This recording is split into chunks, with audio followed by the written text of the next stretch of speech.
नमस्कार दोस्तों। क्या आपका पशु लगातार कमजोर हो रहा है, खाना पीना कम कर रहा है? कभी-कभी ये सिर्फ सामान्य कमजोरी नहीं होती, ये फास्फोरस की कमी, मिल्क फीवर, मेस्टाइटिस या र्यूमिनल मूवमेंट की दिक्कत भी हो सकती है। आज मैं आपको दिखाऊंगा टोनोफॉस्फन इंजेक्शन, एमएसडी कंपनी का ये पावरफुल टॉनिक। ना सिर्फ पशु की कमजोरी दूर करता है, बल्कि उसकी एनर्जी लेवल को भी बढ़ाता है। और सबसे बड़ी बात, यह हर प्रकार के पशु में सुरक्षित है। तो वीडियो को अंत तक जरूर देखें, क्योंकि मैं आपको बताऊंगा एक स्पेशल तरीका जिससे आप इसका असर लंबे समय तक बनाए रख सकते हैं। टोनोफॉस्फन इंजेक्शन एमएसडी कंपनी का प्रोडक्ट है। इसके अंदर मुख्य रूप से सॉल्ट टोल्डियम फॉस सोडियम 20% होता है। यह इंजेक्शन किन किन रोगों में उपयोग किया जाता है? अगर आपके पशु को सिंपल इंडाइजेशन हो गया है और वो खाना पीना कम कर रहा है, तो आप ये इंजेक्शन उपयोग कर सकते हैं। यदि आपका पशु लंबे समय से बीमार है, तो भी टोनोफॉस्फन इंजेक्शन का उपयोग किया जा सकता है, क्योंकि ये एक तरह का टॉनिक है जो पशु की कमजोरी और एनर्जी लेवल को सुधारने में मदद करता है। साथ ही आपके पशु में फास्फोरस की डेफिशिएंसी हो गई है, तो ये इंजेक्शन उपयोग किया जा सकता है। रेड वाटर यानी पीपीएच की स्थिति में जब पशु के पेशाब के साथ खून भी आता है, तो ऐसे मामलों में भी आप इस इंजेक्शन का उपयोग कर सकते हैं। अगर आपका पशु अखाद्य वस्तुएं जैसे मिट्टी, प्लास्टिक या चमड़ा खा रहा है, तो ऐसी स्थिति में आप इस इंजेक्शन का उपयोग कर सकते हैं। यदि आपके पशु को फ्रैक्चर हो गया है या हड्डी टूट गई है, तो भी आप ये इंजेक्शन उपयोग कर सकते हैं। बहुत ही शानदार रिजल्ट मिलता है। ये इंजेक्शन कैल्शियम, मैग्नीशियम और विटामिन डी का कॉम्बिनेशन है और ये सभी की कमी को पूरा करता है। यदि आपके पशु को मिल्क फीवर हो गया है, तो भी आप ये इंजेक्शन उपयोग कर सकते हैं। यदि आपके पशु को मेस्टाइटिस यानी थनैला हो गया है, तो आप टोनोफॉस्फेन इंजेक्शन का उपयोग कर सकते हैं। ब्याने के बाद यदि पशु में कमजोरी आ जाए या किसी भी प्रकार के गोबर या पेशाब का रंग बदल जाए, तो टोनोफॉस्फेन इंजेक्शन का उपयोग किया जाता है। कीटोसिस रोग में भी टोनोफॉस्फेन इंजेक्शन का उपयोग किया जाता है।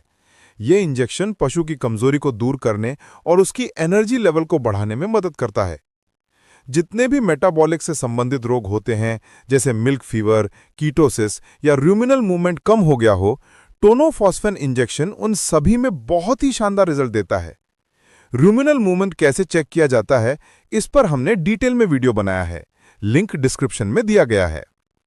यदि आपके पशु को लैमिनाइटिस हो गया है या फिर पैरालिसिस हो गया है, तो भी टोनोफॉस्फेन इंजेक्शन का उपयोग किया जा सकता है। अगर आपका पशु बार बार रिपीट हो रहा है और ठहर नहीं रहा है, यानी इनफर्टिलिटी की समस्या है, तो ऐसी स्थिति में भी इस इंजेक्शन का उपयोग किया जा सकता है। ये इंजेक्शन बच्चेदानी में टोनिसिटी बढ़ाता है और ब्लड सर्कुलेशन को भी सुधारता है। यदि आपके पशु को हड्डियों से संबंधित कोई भी समस्या हो, चाहे वो रिकेट्स हो, ऑस्टियोमोलाइटिस हो या फिर नेक बेंडिंग की समस्या हो, साथ ही अगर पशु को खड़े होने और बैठने में दिक्कत होती है, चलते फिरते समय हड्डियों से आवाज आती है या फिर शरीर में अकड़न रहती है, तो ऐसी स्थिति में टोनोफॉस्फेन इंजेक्शन का उपयोग किया जा सकता है। दूसरे इंजेक्शन के साथ टोनोफॉस्फेन को मिक्स करके नहीं लगाना चाहिए, लेकिन कई बार इंजेक्शन की संख्या को कम करने के लिए इसे मिक्स करके लगाया जाता है। सीपीएम इंजेक्शन और टोनोफॉस्फेन को अक्सर इंट्रामस्कुलर रूट से एक साथ लगाया जाता है। इसी तरह ट्राइबिवेट और टोनोफॉस्फेन का कॉम्बिनेशन भी बहुत ही शानदार और असरदार माना जाता है। इन इंजेक्शंस को इंट्रामस्कुलर और इंट्रावीनस दोनों रूट से लगाया जा सकता है। सबसे खास बात यह है कि टोनोफॉस्फेन इंजेक्शन को सभी तरह के रोगों में लगाया जा सकता है। इसका कोई साइड इफेक्ट नहीं होता और यह हर प्रकार के पशु में सुरक्षित रूप से उपयोग किया जा सकता है। यह इंजेक्शन प्रेगनेंसी सेफ है, यानी प्रेग्नेंट पशु को भी लगाया जा सकता है। टोनोफॉस्फेन इंजेक्शन 10 ml, 30 ml और 100 ml की पैकिंग में अवेलेबल होता है। Not for human use, for animal treatment only. इस इंजेक्शन का विड्रॉल पीरियड मिल्क के लिए 0 दिन और मीट के लिए भी 0 दिन है, यानी ये इंजेक्शन लगाने के बाद दूध और मांस में कोई असर नहीं रहता, इसलिए इन्हें सुरक्षित रूप से उपयोग किया जा सकता है। इस इंजेक्शन को 30 डिग्री से नीचे स्टोर करना चाहिए, डायरेक्ट लाइट से बचाना चाहिए और इसे फ्रीज नहीं करना चाहिए। MRP 540 रुपये है, लेकिन यह समय और जगह के अनुसार बदल सकती है। टोनोफॉस्फेन इंजेक्शन की डोज कितनी है? बड़े पशुओं जैसे गाय और भैंस में 10 to 20 ml, भेड़ और बकरी और बछड़ों में 3 to 5 ml, जबकि कुत्ते और बिल्लियों में 1 to 3 ml दिया जाता है। गाय, भैंस, भेड़, बकरी, बछड़े, कुत्ते और बिल्ली सभी में इसे इंट्रावीनस, इंट्रामस्कुलर या सबक्यूटेनियस किसी भी रूट से लगाया जा सकता है।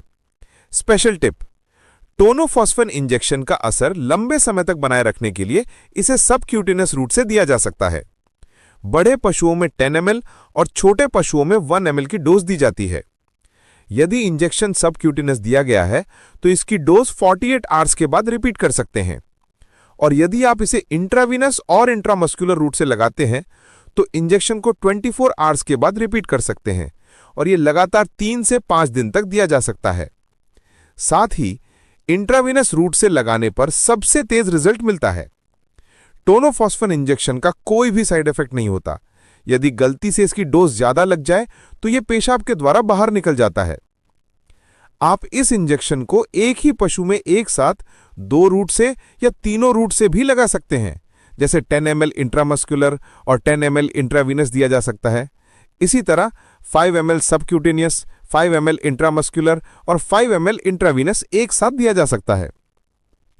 यदि आप इंजेक्शन इंट्रावीनस और सबक्यूटेनियस दोनों रूट से लगाते हैं तो इंट्रावीनस देने पर तुरंत रिजल्ट मिलता है, जबकि सबक्यूटेनियस देने पर इसका असर लंबे समय तक बना रहता है।